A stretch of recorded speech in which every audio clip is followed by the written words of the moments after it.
एक ऐसा शख्स जिसने अपनी सुनहरी तकदीर को कचरे के डिब्बे में फेंक दिया।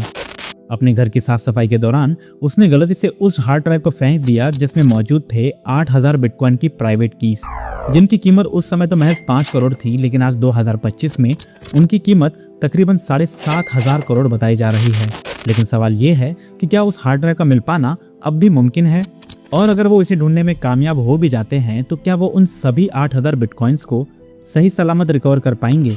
इस सवाल का जवाब जानने के लिए इस वीडियो को एंड तक जरूर देखिए दोस्तों, क्योंकि ये कहानी है एक ऐसे शख्स की जिसका एक छोटा सा गलत डिसीजन उसकी पूरी जिंदगी का सबसे बड़ा रिग्रेट बन गया है। आज की इस वीडियो में हम जानेंगे कि किस तरह जेम्स हॉवेस ने 2013 में अपनी जिंदगी की सबसे बड़ी गलती की, कैसे 12 सालों तक उसने उस गलती को सुधारने की कोशिश की और कैसे 2025 में उसने आखिरकार हार मान ली। लेकिन सबसे पहले जानते हैं कि आखिर कौन है जेम्स हॉवेस। जेम्स हॉवेस पेशे से एक कंप्यूटर इंजीनियर हैं, जिन्होंने यूके में कई सारी आईटी कंपनीज में एक कंप्यूटर हार्डवेयर स्पेशलिस्ट के तौर पर काम किया था। अपनी टेक्निकल नॉलेज के कारण वो अपनी फील्ड में काफी एक्सपर्ट भी रह चुके हैं। लेकिन बिटकॉइन के साथ उनके सफर की शुरुआत होती है आज से ठीक 16 साल पहले, एक ऐसे वक्त में जब दुनिया में क्रिप्टो करेंसी के बारे में लोगों के पास कोई पुख्ता जानकारी मौजूद नहीं थी। फिर आता है साल 2009।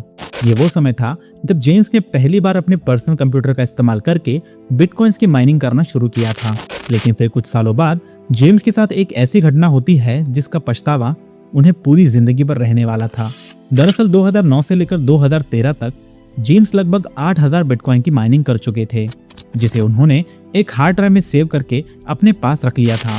लेकिन 2013 में अपने घर की साफ सफाई के दौरान जेम्स की पूर्व प्रेमिका हैफिना एडी एवेंस उस हार्ड ड्राइव को कचरा समझकर कचरे के डिब्बे में फेंक देती है, इस बात से बिल्कुल अनजान कि वो इस हार्ड ड्राइव के साथ अपनी सुनहरी तकदीर को भी कचरे के डिब्बे में फेंक रहे हैं।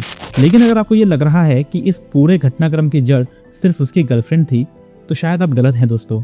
ऐसा मैं इसलिए कह रहा हूँ क्योंकि एक रिपोर्ट के मुताबिक हैफिना ने इस बात को कबूल जरूर किया है कि उस हार्ड ड्राइव को उन्होंने ही फेंका था, लेकिन उसे फेंकने से पहले हैफिना ने जेम्स से इसकी इजाजत जरूर ली थी। यानी एक तरह से जेम्स के कहने पर ही हैफिना ने उस हार्ड ड्राइव को कचरे में फेंक दिया था। लेकिन उस समय तक भी जेम्स को कोई अंदाजा नहीं था कि यह गलती आगे चलकर उन्हें कितनी महंगी पड़ने वाली है, क्योंकि इस घटना के कुछ ही हफ्तों बाद बिटकॉइंस की कीमतों में तेजी आने लगती है, जिसे देखते हुए जेम्स को अब महसूस होने लगता है कि उसने शायद अपनी जिंदगी की सबसे बड़ी गलती कर दी। और अपने इस गलती को सुधारने के लिए जेम्स अब उस हार्ड ड्राइव को ढूंढने का फैसला करते हैं। लेकिन बदकिस्मती से अब बहुत देर हो चुकी थी। यह हार्ड ड्राइव अब वेल्स शहर के विशाल कचरे के ढेर डॉक्सविल लैंडफिल में 15 मीटर नीचे कहीं दफन हो चुकी थी। ये लैंडफिल अपने आप में इतना विशाल है कि इस पूरे लैंडफिल में लगभग 15 फुटबॉल के मैदान समा जाएं। यानी एक तरह से इस हार्ड ड्राइव को ढूंढ पाना अब नेक्स्ट टू इम्पॉसिबल था। लेकिन जेम्स इतनी जल्दी हार मानने वालों में से नहीं थे, वो भी तब जब इन कॉइन्स की कीमतें हर गुजरते दिनों के साथ आसमान छू रही थी। जेम्स अगले 12 सालों तक अपनी खोई हुई हार्ड ड्राइव ढूंढने के लिए अपने लोकल काउंसिल से खुदाई की इजाजत मांगते रहे, यहाँ तक कि जेम्स ने काउंसिल को $30 मिलियन का ऑफर तक दे दिया था, इस उम्मीद में कि उन्हें खुदाई की इजाजत मिल जाएगी। लेकिन हर बार उनकी मांग को खारिज कर दिया जाता है, ये कहकर कि इस खुदाई से न सिर्फ लैंडफिल के नीचे दबी जहरीली गैसेस हवा में फैल सकती हैं, बल्कि इसके साथ वाटर कंटेमिनेशन का खतरा भी बढ़ सकता है। जिसकी सफाई में जेम्स कहते रहे कि उन्होंने इस खुदाई के लिए AI पावर्ड रोबोट्स, ड्रोन्स और इंडस्ट्रियल स्कैनिंग इक्विपमेंट का इस्तेमाल करने वाले हैं। यहाँ तक कि एक समय में उन्होंने नासा के एक्सपर्ट की भी सलाह ली थी। लेकिन जेम्स की सभी कोशिशें तब नाकाम हो जाती हैं जब यूके की कोर्ट उनकी आखिरी याचिका को भी खारिज कर देता है, और इसी के साथ आखिरकार जेम्स हार मान लेते हैं। लेकिन कई एक्सपर्ट्स का मानना है कि अगर जेम्स उस हार्ड ड्राइव को खोजने में कामयाब हो भी जाते हैं तो भी बहुत कम चांसेस हैं तो उसमें मौजूद बिटकॉइन अब भी सही सलामत होंगे, क्योंकि 12 साल काफी लंबा अरसा होता है किसी इलेक्ट्रॉनिक कंपोनेंट्स को पूरी तरीके से बर्बाद होने के लिए। लेकिन कहा जा रहा है कि जेम्स ने अब भी पूरी तरीके से अपने हथियार नहीं छोड़े हैं।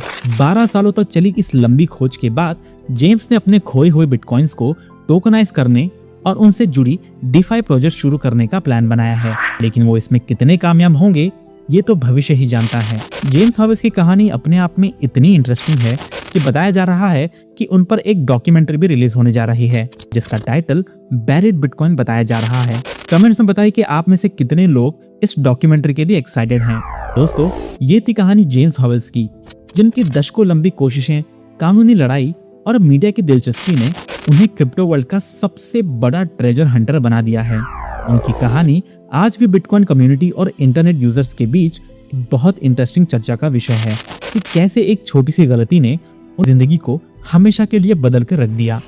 तो अगर आपको ये कहानी पसंद आई तो वीडियो को लाइक कीजिए और मेरे चैनल को सब्सक्राइब जरूर कीजिए, ताकि मैं फ्यूचर में आपके लिए ऐसे ही इंटरेस्टिंग वीडियोस लाता रहूं। मैं मिलूंगा आपसे एक और नए और इंटरेस्टिंग टॉपिक के साथ।